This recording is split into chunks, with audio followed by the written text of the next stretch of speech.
ನಮಸ್ತೆ ಫ್ರೆಂಡ್ಸ್. ಶ್ರೀ ಗುರುಭ್ಯೋ ನಮಃ. ಸತ್ಯಶೋಧನೆ ಪುಸ್ತಕದ 6ನೇ ಅಧ್ಯಾಯ, ಧರ್ಮಚಕ್ರ ಸಂಸ್ಥಾಪನೆ. ಯಾರು ಇದು ನನ್ನದು ಎಂದು ಎಂದಿಗೂ ಯೋಚಿಸುವುದಿಲ್ಲವೋ ಆತನಿಗೆ ಯಾವುದೋ ಕೊರತೆ ಇದೆ ಎಂದು ಅನಿಸುವುದಿಲ್ಲ. ಹೀಗಾಗಿ ಆತ ಎಂದಿಗೂ ನಷ್ಟದ ಬಗ್ಗೆ ಚಿಂತೆಗೀಡಾಗುವುದಿಲ್ಲ. ಭಗವಾನ್ ಬುದ್ಧ. 5 ಜನ ಯತಿಗಳೊಂದಿಗೆ ಶುರುವಾದ ಬುದ್ಧನ ಧರ್ಮಬೋಧನೆ ಧರ್ಮಚಕ್ರ ಸಂಸ್ಥಾಪನೆಗೆ ನಾಂದಿಯಾಯಿತು. ಬುದ್ಧನು ಪ್ರವಚಿಸಿದ ಧರ್ಮವನ್ನು ಸತ್ಯ ಸಾಮ್ರಾಜ್ಯವಾಗಿ, ಸದಾಚಾರ ಮಾರ್ಗರಾಜ್ಯವಾಗಿ, ಧರ್ಮಚಕ್ರವಾಗಿ ವ್ಯಾಖ್ಯಾನಿಸಲಾಯಿತು. ಕೆಲವು ವ್ಯಾಖ್ಯಾನಗಳ ಪ್ರಕಾರ ಧರ್ಮ ಎಂದರೆ ಜ್ಞಾನ, ಚಕ್ರ ಯಾವಾಗಲೂ ತಿರುವುದಕ್ಕೆ ಗುರುತು. ಅದಕ್ಕೆ ಆದಿ ಅಂತ್ಯಗಳು ಇಲ್ಲ. ಅದು ಯಾವಾಗಲೂ ನಿತ್ಯ ನೂತನವಾಗಿ ಇರುತ್ತದೆ. ಅಂದರೆ ಜ್ಞಾನ ಸಮುಪಾರ್ಜನೆ ಯಾವಾಗಲೂ ಇರಬೇಕು. ಇದಕ್ಕೆ ಕೊನೆ ಎನ್ನುವುದಿಲ್ಲ. ಯಾವಾಗಲೂ ವೃತ್ತಾಕಾರದಲ್ಲಿ ತಿರುಗುತ್ತಾ ಇರುತ್ತದೆ. ಯಾವ ಬಿಂದುವು ಮೊದಲು, ಯಾವುದು ಕೊನೆ ಎಂದು ಹೇಳುವುದು ಕಷ್ಟ. ಜ್ಞಾನ ಸಮುಪಾರ್ಜನೆಗೆ ಅಂತ್ಯವಿಲ್ಲ, ಕಲಿಯುತ್ತಲೇ ಇರಬೇಕು. ಸತ್ಯ ಎಂದರೆ ಪಾಳಿ ಭಾಷೆಯಲ್ಲಿ ಇದ್ದದ್ದನ್ನು ಇದ್ದ ಹಾಗೆ ನೋಡುವುದು. ಅಂತಹ 4 ಆರ್ಯ ಸತ್ಯಗಳನ್ನು ಬುದ್ಧನು ಪ್ರತಿಪಾದಿಸಿದನು. ಅವು ಮಾನವನ ಜೀವನಕ್ಕೆ ಸಂಬಂಧಿಸಿದ್ದು. ಬೌದ್ಧ ಮತ ಒಬ್ಬ ದೇವರನ್ನು ಕೇಂದ್ರವನ್ನಾಗಿಸಿ ಮಾಡಿಕೊಂಡು ಹುಟ್ಟಿರುವುದಲ್ಲ, ಮಾನವನನ್ನು ಕೇಂದ್ರವಾಗಿಸಿಕೊಂಡು ಹುಟ್ಟಿದ್ದು. ಬುದ್ಧನು ಹುಟ್ಟಿದ್ದರೂ ಹುಟ್ಟದಿದ್ದರೂ ಅವು ಶಾಶ್ವತವಾಗಿರುತ್ತವೆ, ಏಕೆಂದರೆ ಅವು ಶಾಶ್ವತ ಸತ್ಯಗಳು. ಆದ್ದರಿಂದ ಅವುಗಳಿಗೆ ಬದಲಾವಣೆ ಇಲ್ಲ. ಅವು ಕಾಲದೊಂದಿಗೆ ಬದಲಾಗುವುದಿಲ್ಲ. ಅವು ಬುದ್ಧನು ಸ್ವತಃ ಸಾಧಿಸಿ ತಿಳಿದುಕೊಂಡದ್ದು. ಆತನಿಗೆ ಯಾರೂ ಕಲಿಸಲಿಲ್ಲ. ಆದ್ದರಿಂದ ಬುದ್ಧನು ಯಾರಿಗೂ ಋಣಿಯಲ್ಲ.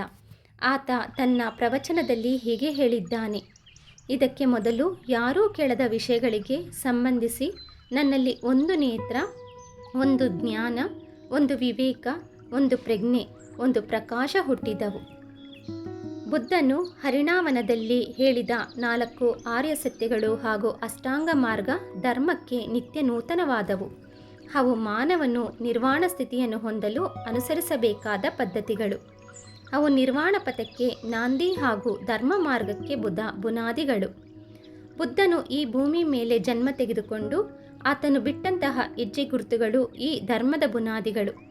ಆದ್ದರಿಂದ ಹರಿಣಾವನದಲ್ಲಿ ಬುದ್ಧನು ಮಾಡಿದ ಧರ್ಮ ಪ್ರವಚನ ನಿತ್ಯ ನೂತನವಾದ ಧರ್ಮಕ್ಕೆ ನಾಂದಿಯಾಯಿತು. ಆ ಧರ್ಮ ಯಾವಾಗಲೂ ನಿತ್ಯ ನೂತನವಾಗಿದ್ದು ಎಲ್ಲ ವೇಳೆಯಲ್ಲೂ ತಿರುಗುತ್ತಿರುತ್ತದೆ. ಅದು ಧರ್ಮ ಸಂಸ್ಥಾಪನೆಗೆ ನಾಂದಿಯಾಯಿತು. ಆ ದಿನವೇ ಬುದ್ಧನು ಧರ್ಮಚಕ್ರವನ್ನು ಸ್ಥಾಪಿಸಿದನು. ಆ ಸತ್ಯ ಸ್ಥಾಪನೆ ಅಥವಾ ಧರ್ಮ ಸಂಸ್ಥಾಪನೆ ನೀನಲ್ಲದೆ 2500 ವರ್ಷಗಳಿಂದ ಪರಿಭ್ರಮಿಸುತ್ತಲೇ ಇದೆ. ಹೀಗೆ 4 ಆರ್ಯ ಸತ್ಯಗಳನ್ನು ಹಾಗೂ ಅಷ್ಟಾಂಗ ಮಾರ್ಗವನ್ನು ವಿಶದೀಕರಿಸಿ ಹೇಳಿ ಧರ್ಮಚಕ್ರೋಪನ್ಯಾಸವನ್ನು ಮುಗಿಸಿದನು. ಧರ್ಮಚಕ್ರೋಪನ್ಯಾಸವನ್ನು ವಿಶದೀಕರಿಸಿದಾಗ ಭೂದೇವತೆಗಳು ಹಾಗೂ ಇತರ ಲೋಕದ ದೇವತೆಗಳು, ಬ್ರಾಹ್ಮಣರು ಹರ್ಷೋದ್ಗಾರ ಮಾಡಿದರು. ಈ ಪ್ರಪಂಚದಲ್ಲಿ ಯಾವ ಸನ್ಯಾಸಿಯಾದರೂ, ಬ್ರಾಹ್ಮಣನಾದರೂ, ದೇವರಾದರೂ, ಯಾರನ್ನಾಗಲಿ, ಬ್ರಹ್ಮನಾಗಲಿ ಇಲ್ಲಿಯವರೆಗೂ ಇಂತಹ ಧರ್ಮವನ್ನು ವಿವರಿಸಿಲ್ಲವೆಂದು ಹರಿಣಾವನದಲ್ಲಿ ಬುದ್ಧನು ಹೇಳಿದನು. ಇದನ್ನು ಕೇಳಿದುದರಿಂದ ಎಲ್ಲರೂ ಹರ್ಷೋದ್ಗಾರ ಮಾಡಿದರು. ದೇವತೆಗಳನ್ನು ಮೀರಿಸಿದ ಪ್ರಕಾಶವು ಈ ಪ್ರಪಂಚದಲ್ಲಿ ಕಾಣಿಸಿತು. ಜ್ಞಾನ ಸಮುಪಾರ್ಜನೆಗೆ ಅಂತ್ಯವಿಲ್ಲ, ಕಲಿಯುತ್ತಲೇ ಇರಬೇಕು. 4 ಆರ್ಯ ಸತ್ಯಗಳು ಹಾಗೂ ಅಷ್ಟಾಂಗ ಮಾರ್ಗ ಧರ್ಮಕ್ಕೆ ನಿತ್ಯ ನೂತನವಾದದ್ದು. ಅವು ಮಾನವನು ನಿರ್ವಾಣ ಸ್ಥಿತಿಯನ್ನು ಹೊಂದಲು ಅನುಸರಿಸಬೇಕಾದ ಪದ್ಧತಿಗಳು. ಅವು ನಿರ್ವಾಣ ಪಥಕ್ಕೆ ನಾಂದಿ ಹಾಗೂ ಧರ್ಮ ಮಾರ್ಗಕ್ಕೆ ಬುನಾದಿಗಳು. 5 ಜನ ಸನ್ಯಾಸಿಗಳೊಂದಿಗೆ ನಡೆದ ಮೊದಲ ಪ್ರವಚನವೇ ಅದಕ್ಕೆ ನಾಂದಿ.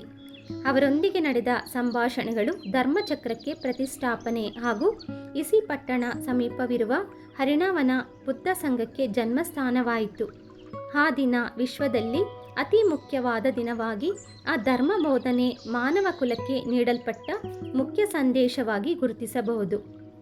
ಹಾಗೆ 5 ಜನರೊಂದಿಗೆ ಶುರುವಾದ ಸಂಘವು ಯಶ ಎನ್ನುವ ಯುವಕನು ಬುದ್ಧನ ಬೋಧನೆಗಳನ್ನು ಕೇಳಿ ಆತನೊಂದಿಗೆ 54 ಜನ ಅನುಚರಕರು ಸಂಘದಲ್ಲಿ ಸೇರಿದರು. ಹಾಗೆ 60 ಮಂದಿಯೊಂದಿಗೆ ಧರ್ಮ ಪ್ರಚಾರ ಶುರುವಾಯಿತು. ತಮಗೆ ತಿಳಿದ ಜ್ಞಾನದೊಂದಿಗೆ ಅರಿಹಂತ್ ಅಂದರೆ ಕೋರಿಕೆಗಳನ್ನು ಜಯಿಸಿದವರು. ಧರ್ಮ ಬೋಧನೆಯ ಪ್ರಚಾರಕ್ಕೆ ಸಂಘ ನಿಯಮಗಳ ಪ್ರಕಾರ ಧರ್ಮಗೃಹಗಳನ್ನು ತ್ಯಜಿಸಿ ಸನ್ಯಾಸ ದೀಕ್ಷೆಯನ್ನು ಹೊಂದಿ ಪರಿವ್ರಾಜಕರಾಗಿ ಊರಾರು ತಿರುಗುತ್ತಾ ಪ್ರಚಾರ ಮಾಡಿದರು. ಇಬ್ಬರು ಭಿಕ್ಷುಗಳು ಒಂದೇ ಊರಿಗೆ ಹೋಗಬಾರದು. ಆಶ್ರಮಗಳಲ್ಲಿದ್ದು ಭಿಕ್ಷಾಟನೆಯೊಂದಿಗೆ ಪ್ರಚಾರ ಮಾಡಬೇಕು.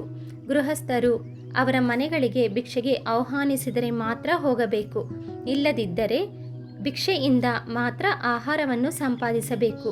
ಭಿಕ್ಷಾ ಪಾತ್ರೆಯಲ್ಲಿ ಏನು ಹಾಕಿದರೆ ಅದನ್ನು ಸ್ವೀಕರಿಸಬೇಕು. ಇದು ಚೆನ್ನಾಗಿಲ್ಲ, ಅದೇ ಬೇಕು ಎಂದು ಕೇಳಬಾರದು. ಇಂತಹ ನಿಯಮ ನಿಬಂಧನೆಗಳಿಗೆ ಒಳಪಟ್ಟು ಅವರು ಧರ್ಮ ಬೋಧನೆ ಮಾಡಬೇಕು. ಮಳೆಗಾಲದಲ್ಲಿ ಶ್ರಾವಣ ಮಾಸದಿಂದ ಕಾರ್ತಿಕ ಮಾಸದವರೆಗೆ, ಅಂದರೆ ಇಂಗ್ಲಿಷ್ ಕಾಲಮಾನದ ಪ್ರಕಾರ ಜುಲೈ ಮಧ್ಯದಿಂದ ಅಕ್ಟೋಬರ್ ಮಧ್ಯದವರೆಗೆ ಈ 4 ತಿಂಗಳುಗಳು ಭಾರತ ದೇಶದಲ್ಲಿ ಮಳೆಗಾಲ. ಆದ್ದರಿಂದ ಬೋಧಕರಿಗೆ ಹಾಗೂ ಸಾಮಾನ್ಯ ಪ್ರಜೆಗಳಿಗೆ ಬಂದು ಹೋಗಲು ಕಷ್ಟವಾದ್ದರಿಂದ ಪ್ರಚಾರಕ್ಕೆ ಹೋಗದೆ ಆಶ್ರಮಗಳಲ್ಲೇ ಇದ್ದು ಅಥವಾ ವಿಶ್ರಾಂತಿ ಧಾಮಗಳಲ್ಲಿದ್ದು ಬೋಧಿಸುತ್ತಾರೆ. ಒಂದೇ ಕಡೆ ಆಶ್ರಮಗಳಲ್ಲಾಗಲಿ ವಿಶ್ರಾಂತಿ ಧಾಮಗಳಲ್ಲಾಗಲಿ ಇದ್ದು ಪ್ರವಚನಗಳು ಮಾಡಬಹುದು. ಹೀಗೆ 60 ಮಂದಿ ಭಿಕ್ಷುಗಳೊಂದಿಗೆ ಶುರುವಾದ ಧರ್ಮ ಪ್ರಚಾರ 60 ಕೋಟಿ ಮಾನವರನ್ನು ಬೌದ್ಧರನ್ನಾಗಿ ಮಾಡಿತು. Thank you friends.